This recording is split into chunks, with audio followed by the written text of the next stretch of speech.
Forces होती हैं action और रिएक्शन वाली, वो मैग्नीट्यूड में बराबर होती हैं बट अपोजिट इन डायरेक्शन होती हैं। और इन दोनों फोर्सेस में से हर फोर्स किसी एक ऑब्जेक्ट पे लगती है, दूसरा ऑब्जेक्ट लगाता है। ये 2 1 2 पे लग रही है, 1 लगा रहा है, और 1 2 1 पे लग रही है और 2 लगा रहा है। सो यहाँ तक हमें पता चल गया कि जब हम फोर्स की मैग्नीट्यूड निकालते हैं या फोर्स का क्वांटिटेटिव नेचर चेक करते हैं, उसमें हमने पढ़ लिया जी फोर्स की मैग्नीट्यूड पढ़ ली, ठीक है, और फोर्स की हमने डायरेक्शन भी पढ़ ली। और हमने ये पढ़ा कि जब दो चार्जेस जो हैं वो वैक्यूम में पड़े होते हैं, जब उनके दरमियान कोई मीडियम नहीं होता, तब उसका फोर्स का रिलेशन जो है वो किस तरह से निकलता है। अब हम देखेंगे कि जब हम किसी मीडियम को प्लेस करते हैं दो चार्जेस के दरमियान, तो फिर उस मीडियम की वजह से फोर्स पे क्या असर पड़ता है। मीडियम का या इंसुलेटर का या जो भी हम डाइइलेक्ट्रिक प्लेस करेंगे, उसका क्या असर होगा फोर्स पे जो दो चार्जेस आपस में लगाते हैं। तो उसके लिए कहते हैं जी, if an insulating medium is placed between two charges then it will reduce the electrostatic force. जब भी कोई हम मीडियम प्लेस करते हैं दो चार्जेस के दरमियान, तो क्या होगा, उसकी वजह से जो इलेक्ट्रोस्टैटिक फोर्स होगी वो रेड्यूस हो जाएगी as compared to free space. Obviously बात है कि जब दो चार्जेस अकेले हैं, ज़ाहिर है उनके दरमियान जो है वो फोर्स जो है वो ज़्यादा होगी, चाहे वो अट्रैक्शन वाली हो चाहे वो रिपल्शन वाली हो। जैसे ही उनके दरमियान हम थर्ड मीडियम या कोई भी चीज़ प्लेस करते हैं, तो ऑटोमेटिकली क्या होगा, फोर्स रेड्यूस हो जाएगी। तो वो जो फोर्स रेड्यूस होती है उसके लिए हम फैक्टर यूज़ करते हैं एप्सिलॉन आर। इस एप्सिलॉन आर को हम कहते हैं रिलेटिव परमिटिविटी। अब इसको डिफ़ाइन कर लेते हैं, क्या होता क्या है ये। तो कहते हैं एप्सिलॉन आर ये वो फैक्टर है, is the factor by which the force has been reduced. वो फैक्टर जितनी अमाउंट की फोर्स जो है वो रिड्यूस होती है, उसको हम रिलेटिव परमिटिविटी या एप्सिलॉन आर कहते हैं। और ये जो एप्सिलॉन आर है, इसकी वैल्यू जो है वो वेरी करती है मीडियम टू मीडियम, यानी कि नेचर ऑफ मीडियम या नेचर ऑफ डाइइलेक्ट्रिक के साथ। यानी कि अगर हम पानी रखेंगे दो चार्जेस के दरमियान, तो इस एप्सिलॉन आर की वैल्यू कुछ और होगी। एयर रखते हैं तो उसकी वैल्यू कुछ और होगी। इस तरह से हम मिका रख देते हैं, रबर रख देते हैं, या फिर कोई भी प्लास्टिक शीट रखते हैं, तो जैसे ही डाइइलेक्ट्रिक की नेचर चेंज होगी, उसी तरह से वैल्यू जो है वो भी रेड्यूस हो जाएगी।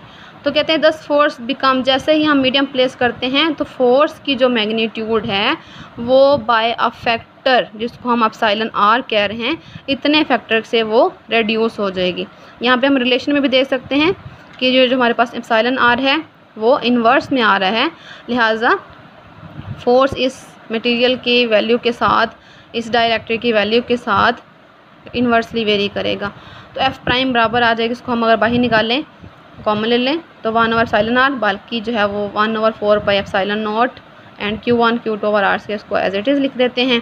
और ये हमारे कल के रिलेशन के मुताबिक फोर्स बनती है, इलेक्ट्रोस्टैटिक फोर्स, या इसको हम कूलम फोर्स भी कह सकते हैं।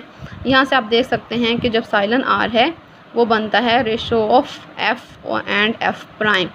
थोड़ा सा सिंप्लीफाई करने से हम इसको निकाल सकते हैं कि जो एफ़ है, एफ़ मतलब वो फोर्स जो दो चार्जेस पे लग रही है जब कोई मीडियम हमने प्लेस नहीं किया हुआ, और एफ़ प्राइम ये वो फोर्स है जब हम मीडियम को प्लेस कर रहे हैं बिटवीन द टू चार्जेस। तो यहाँ से आप देख सकते हैं ऑटोमेटिकली कि एफ़ प्राइम के साथ ये जो वैल्यू है वो मल्टीप्लाई होके आपको एफ़ मिलता है। दैट मीन्स तो ये क्वांटिटी इसके साथ मल्टीप्लाई होगी और एफ़ मिलेगा, ठीक है। और ये जो एप्सिलॉन आर की वैल्यू है ये ग्रेटर देन 1 होती है। अब ग्रेटर देन 1 का मतलब ये है कि या तो ये 1 होगी, 1.2 होगी, या 1.6 होगी, या 73 होगी, या 14 होगी, या 13 होगी।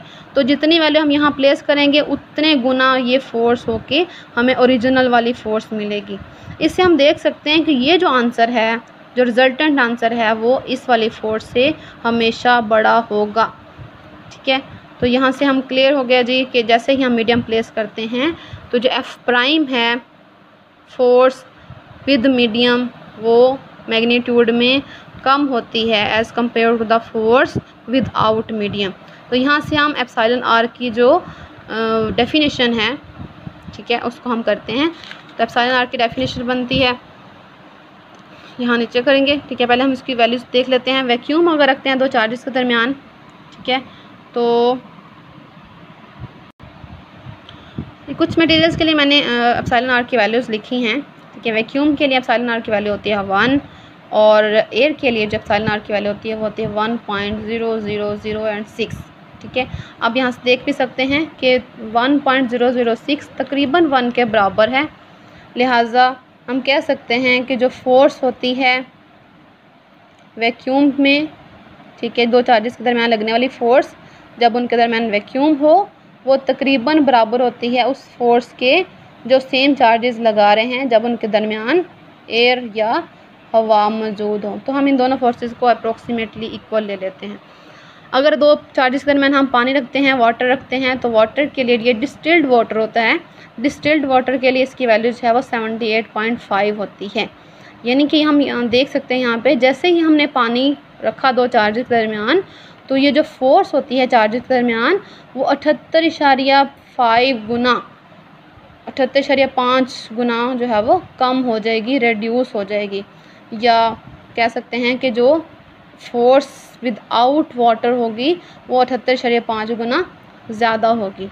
इस तरह से कुछ और मटेरियल्स की जो वैल्यूज़ होती हैं एप्सिलॉन आर की वो आपकी टेक्स्ट बुक में दी हुई हैं। टेक्स्ट बुक में टेबल नंबर 2.1 अगर आप देखें तो वहाँ पे आप इसको वैल्यूज़ जो है उनको देख सकते हैं, ठीक है। आपको मिका की वैल्यू मिल जाएगी, रबर की मिल जाएगी, प्लास्टिक की मिल जाएगी और इस तरह से बाकी जो मटेरियल्स हैं कुछ उनके लिए भी आपको इसकी वैल्यूज़ मिल जाएंगी। तो यहाँ पे हम देख सकते हैं नोट के तौर पर मैंने बता दिया कि जो मीडियम की रिलेटिव परमिटिविटी होती है वो होती है जी वैक्यूम और रिलेटिव परमिटिविटी के प्रोडक्ट के बराबर, ठीक है। ये विदाउट मीडियम है और ये मीडियम के साथ है। तो यहाँ से हम देख सकते हैं कि जो रिलेटिव परमिटिविटी होती है उसकी वैल्यू या तो 1 के बराबर होगी, वैक्यूम के लिए 1 के बराबर, ठीक है, और वैक्यूम नहीं है तो फिर ये इसकी वैल्यू जो है वो 1 से बड़ी होती है। जैसे यहाँ देख सकते हैं हवा के लिए इसकी वैल्यू होती है 1.0006। तो इसलिए हम कह सकते हैं कि जो मीडियम का परमिटिविटी है एप्सिलॉन वो हमेशा वैक्यूम की परमिटिविटी से ज़्यादा होती है। और अगर हम मीडियम जो है वो मेटल्स रख देते हैं दो चार्जेस के दरमियान तो उसके लिए जो एप्सिलॉन आर की वैल्यू होती है वो बहुत ज़्यादा इंक्रीज़ हो जाती है, इन्फिनिटी को अप्रोच होती है, ठीक है।